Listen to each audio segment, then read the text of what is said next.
আসমান আল্লাহকে আল্লাহ বলে মানে, জমিন আল্লাহকে আল্লাহ বলে মানে, সাগর আল্লাহকে আল্লাহ বলে মানে, নক্ষত্র আল্লাহকে আল্লাহ বলে মানে, চাঁদ আল্লাহকে আল্লাহ বলে মানে। প্রশ্ন রাখবেন, হুজুর দলিল কি? আল্লাহ নিজে ওয়াজ করেছেন। আল্লাহ বলেছেন আলাম তারা, নবী আপনি কি দেখেন না, আন্নাল্লাহা ইয়াসজুদু লাহু মান ফিস সামাওয়াতি ওয়া মান ফিল আরদ। আসমান ও জগৎ, জমিন ও জগৎ, ভূমণ্ডল, নবমণ্ডল। কোরআন বলতেছে সপ্তম আসমান, সপ্ত জমিন। আপনি যে আসমানের নিচে বসে আছেন, ওই আসমানের উপরে আরো 6টা আসমান আছে। আপনি যে জমিনে বসে আছেন, এই জমিনের নিচে আরো 6টা জমিন আছে। এই 6টা জমিন আর 6টা আসমান, ভূমণ্ডল, নবমণ্ডল, নবীজি, নক্ষত্রমালা। আপনারা আজকে পবিত্র মাহফিল অনুযায়ী আমার রসুলের মিলাদের মাহফিল দেখার কারণে সুন্দর করে সারা গ্রামে পুকুর সহ সাজিয়েছেন, ঝাড়ের বাতি লাগিয়েছেন। এই ঝাড়ের বাতি যত সুন্দর দেখা যায়, আকাশের নক্ষত্র এরকম সুন্দর দেখা যায়। আল্লাহ বলেন আফালাম ইয়ানজুরু ইলাস সামা, নবী গো আপনার উম্মতকে বলেন তারা যেন আসমানের দিকে তাকায়। ফাওকাহুম কাইফা বানাইনাহা ওয়া যায়্যানাহা ওয়া মা লাহা মিন ফুরুজ। আমি কত সুন্দর করে আসমানকে সমুন্নত করেছি, আর নক্ষত্র দিয়ে আমি আসমানকে সাজিয়েছি। চিৎকার করে বলেন আল্লাহু আকবার।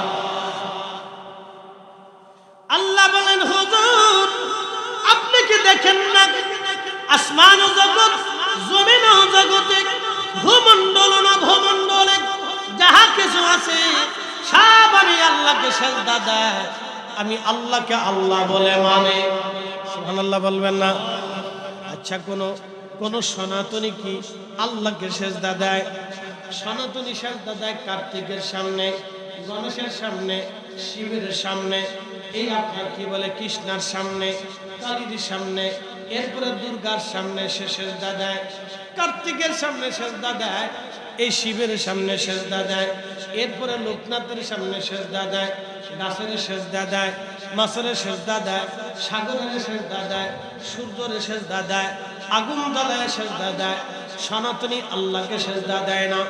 বৌদ্ধ সে আল্লাহকে সেজদা দেয় না, সে বুদ্ধের সামনে সেজদা দেয়। শিখ গুরুদুয়ারা বানাইলো, ওই পশ্চিম পূর্ব পাঞ্জাবের স্বর্ণ মন্দির বানাইলো।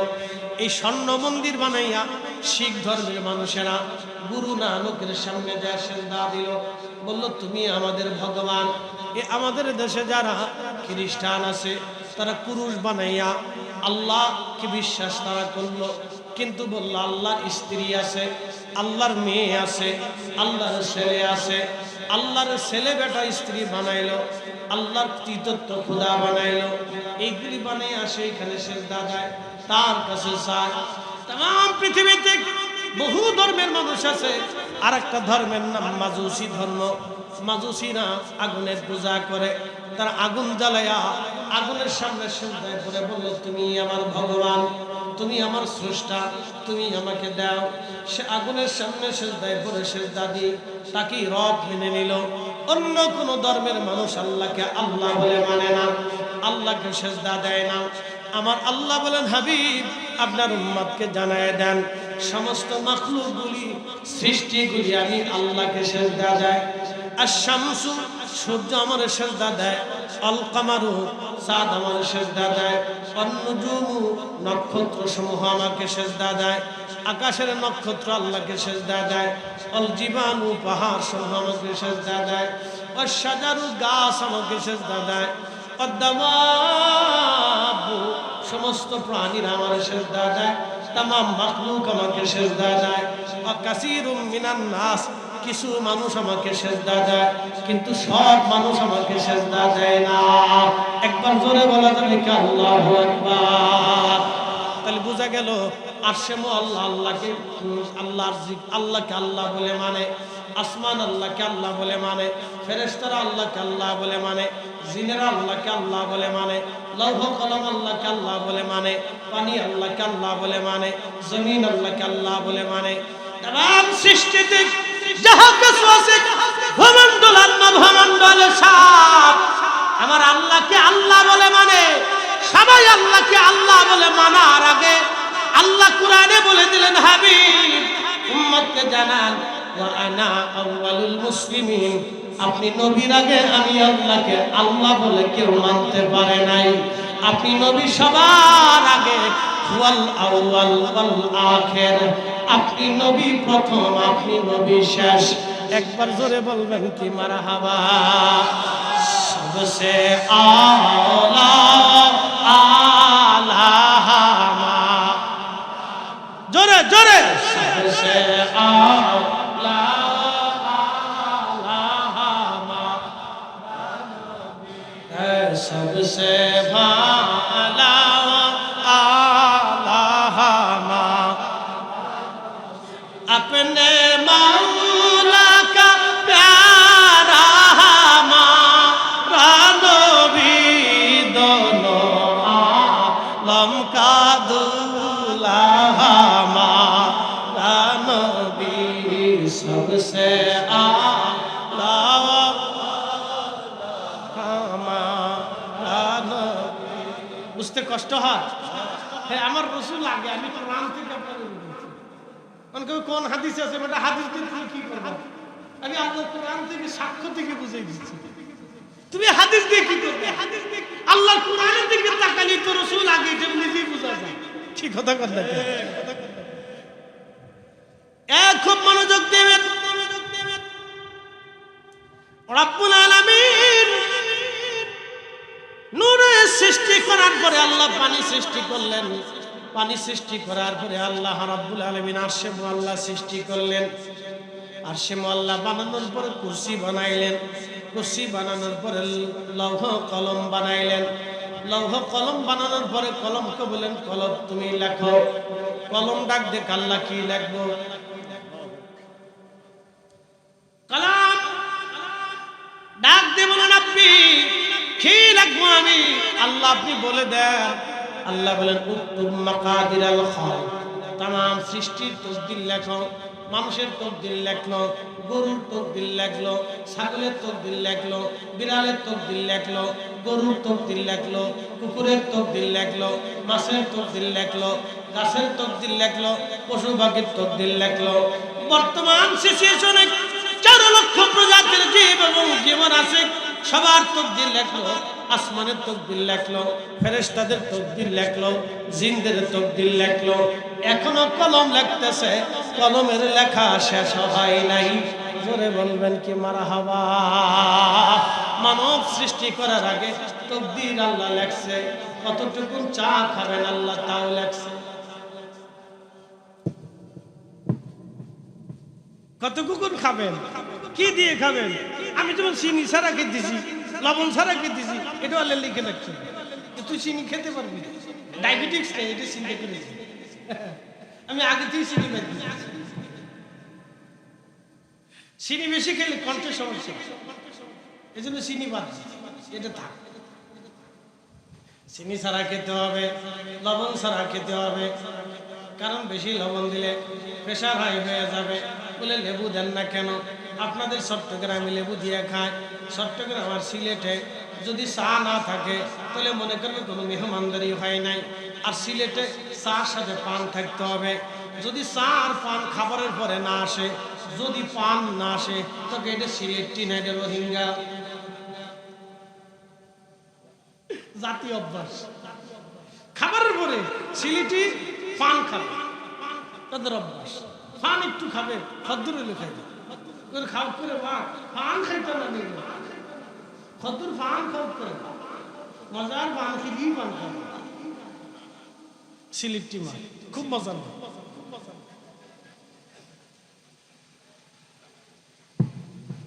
তো খুব মনোযোগ দিবেন। সৃষ্টি কি হবে তকদির আমার আল্লাহ লেখলেন, ভাগ্যে কি আছে সব লেখলেন। এটার নাম তাকদীর। আমার রব আমার আল্লাহ লেখলেন, তাকদীর লেখলেন 50,000 বছর আমাদের সৃষ্টি করার আগে। এরপরে আল্লাহ আসমান জমিন বানাইলেন, তারপরে আল্লাহ ফেরেশতা বানাইলেন। ফেরেশতা জাতির বহু বহু বছর পরে আল্লাহ জিন জাতি বানাইলেন। ফেরেশতাদের সাথে আল্লাহর প্রেম হলো না, মজা লাগলো না। জিন আল্লাহ বানাইলেন। জিন জাতির আদি পিতার নাম তারান্নুস, তার উপাধি হলো আবুল জিন। জীবনে হায়াত পেয়েছিল ৬০,০০০ বছর। একসাথে জোরে বলবেন আল্লাহু আকবার। আল্লাহ বলেন কখন আকল জান্না মিম্মা রিজিম মিন্না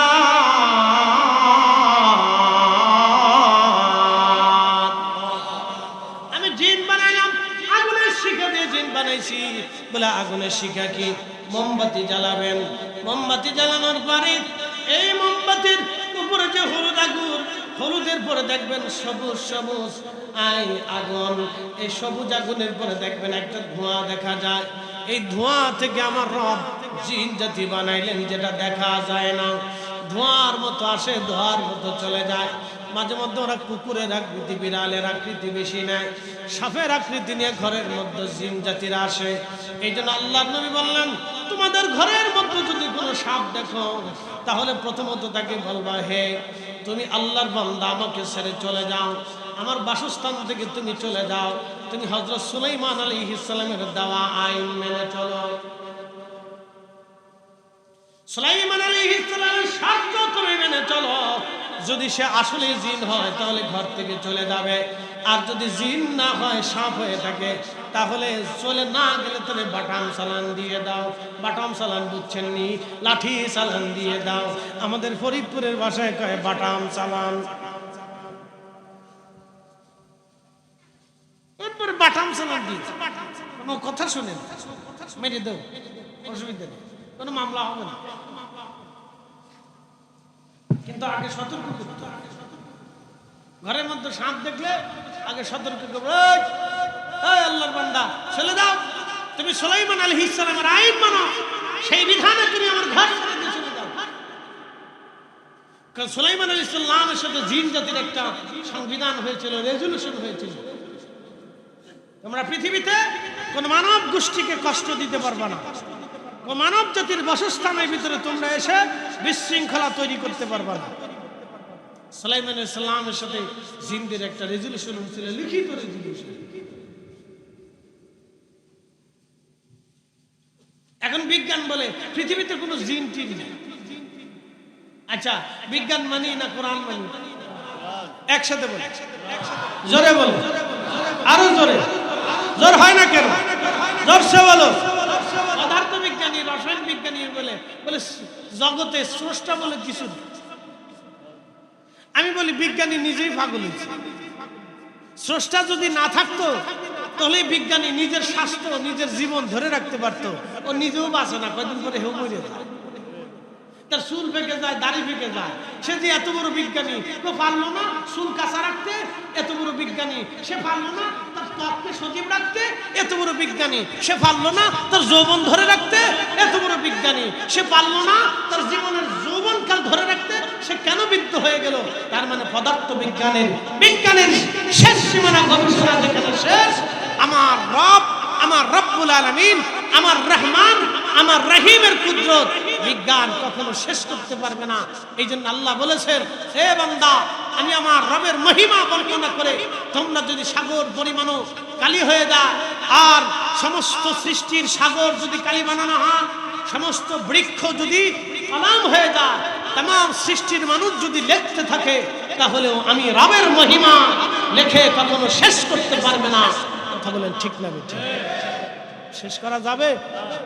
আজ পর্যন্ত কলম শেষ করতে পারে নাই, কলম এখনো লিখতেছে, এখনো কলম লেখে। ওই যে লেখা শুরু হয়েছে, আজ পর্যন্ত কলম লিখতেছে। বলে হুজুর আপনি কেমনে জানেন? আল্লাহর মেহবুব নবীকে আল্লাহ আরশে মুআল্লাতে নিয়ে গেলেন মেরাজের রাতে, ঊর্ধ্ব আকাশে যখন জায়গায় গেলেন, উফুকিল আলা বিমা লা ইয়ালামুহু ইল্লাল্লাহ। সহিহ বুখারীতে খাদিম রাসূল হযরত আনাস রাদিয়াল্লাহু আনহু বলতেছেন, প্রিয় নবীর জবান থেকে শুনেছি আল্লাহর মেহবুব নবী বলেছেন, আল্লাহ তাকে এত উপরে নিলেন যে বিমা লা ইয়ালামুহু ইল্লাল্লাহ, এর সীমানা আল্লাহ ছাড়া আর কেউ জানে না। যখন আল্লাহ থেকে ঊর্ধ্ব আকাশে নিতে লাগলেন, তখন আল্লাহর নবী খসখস খসখস করে কলমের শব্দ শুনতে লাগলেন। জিজ্ঞেস করলেন, হে রব কি? বলে কলম কি করে? বলে এখনো তাকদীর লিখতেছে, তার লেখা শেষ হয় নাই, কিয়ামত পর্যন্ত সে লিখতেই থাকবে। একসাথে বলবেন না মারহাবা?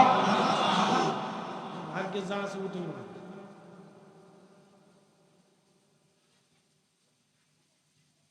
খুব মনোযোগ দেন। বিজ্ঞান বলতেছে সৃষ্টি স্রষ্টা বলে কিছু নেই, সৃষ্টিতে স্রষ্টা বলে কিছু নেই। বিজ্ঞানীদের কথা আপনার ওই নাস্তিকরা লাফালাফি। আচ্ছা আপনাদেরকে প্রশ্ন করি, আমার দিকে তাকান খুব ভালো করে, আমার থিমটা একটু 1 মিনিটে বুঝে। আমরা মারা যাব কিনা? একসাথে বলেন, যাবো কিনা? জোরে বলেন। আমাদের কি মারা যায়? কি চলে যায়? রূহ। একসাথে বলেন, কি চলে যায়? জোরে বলেন, কি চলে যায়? বডি থেকে যায়, বডি থেকে। ভালো করে বুঝুন। আমি আপনাদের সামনে বক্তব্য দিচ্ছি, আপনারা আমার বক্তব্য শুনতেছেন কেন? আমার ভিতরে রূহ আছে, বডির সাথে এখন অ্যাডজাস্ট আছে। যখন চলে যাবে একজন তো তাকে নিয়ে যাবে, কথা ঠিক আছে না? একজন তো নিয়ে যাবে, তো যে নিবে সে তো আরেকজনের হুকুমে চলে, আরেকজনের হুকুমে নিবে।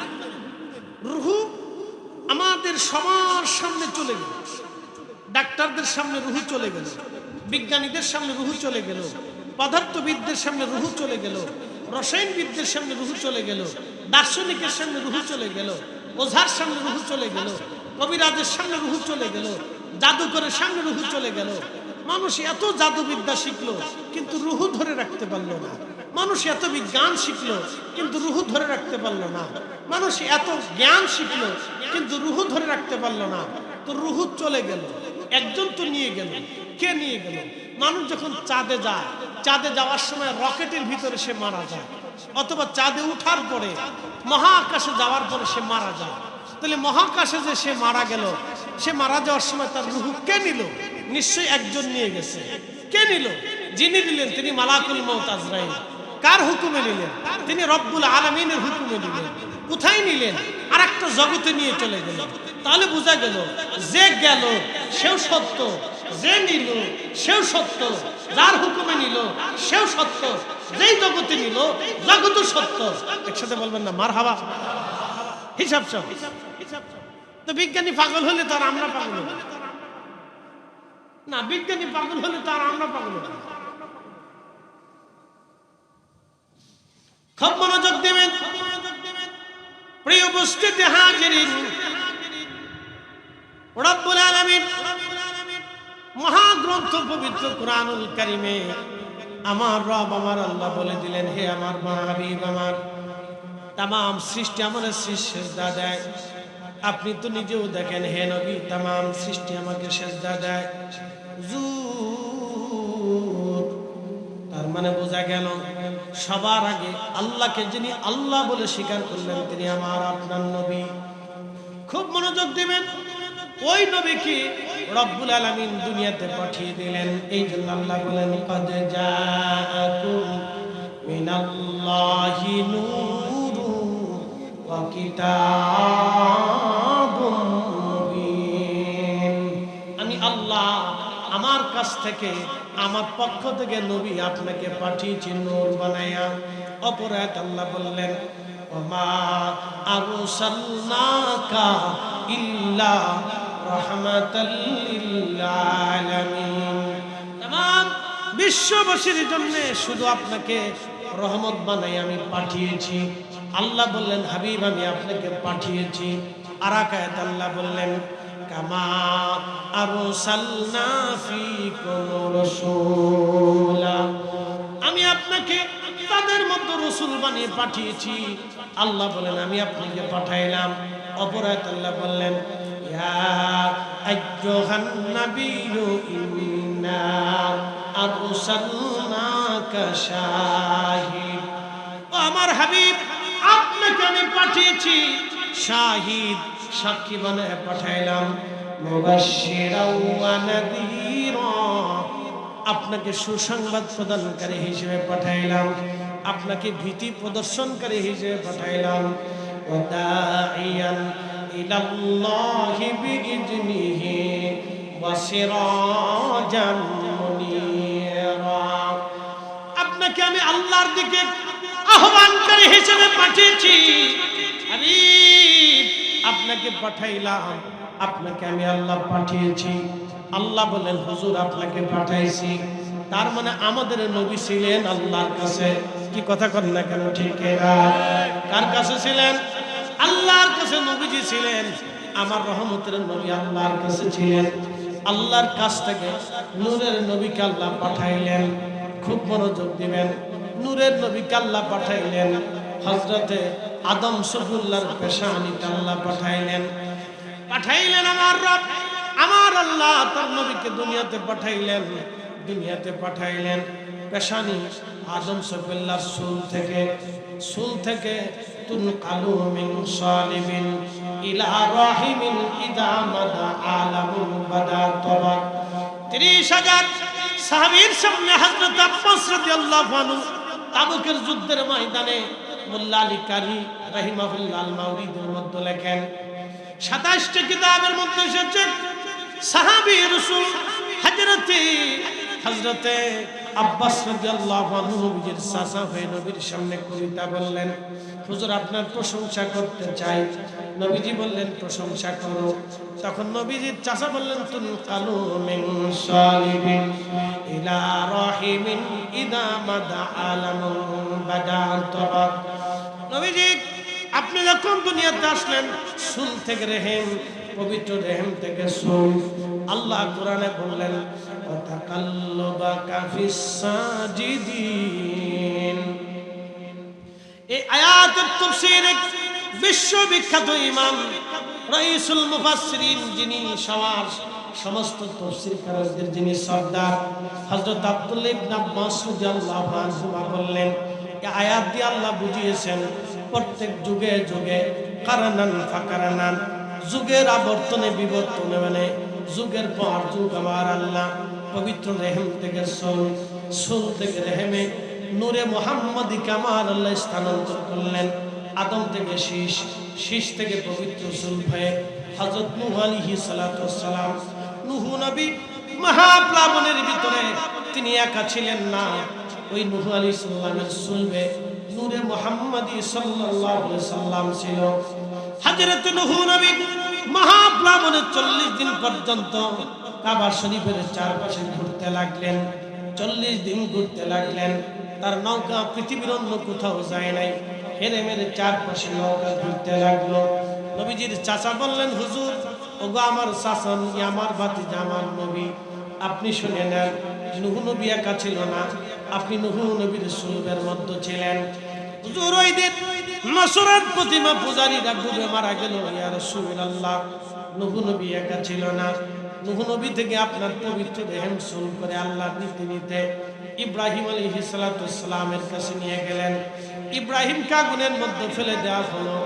ইব্রাহিম একা ছিল না, আপনি ইব্রাহিমের মধ্যে আপনি নবীজি ছিলেন। হযরতে সাইয়্যিদুনা ইব্রাহিম আলাইহিস সালাম একা ছিলেন না, ইব্রাহিমের মধ্যে নূরে মুহাম্মদী ছিল। খুব মনোযোগ দিয়ে ভালো করে শুনবেন।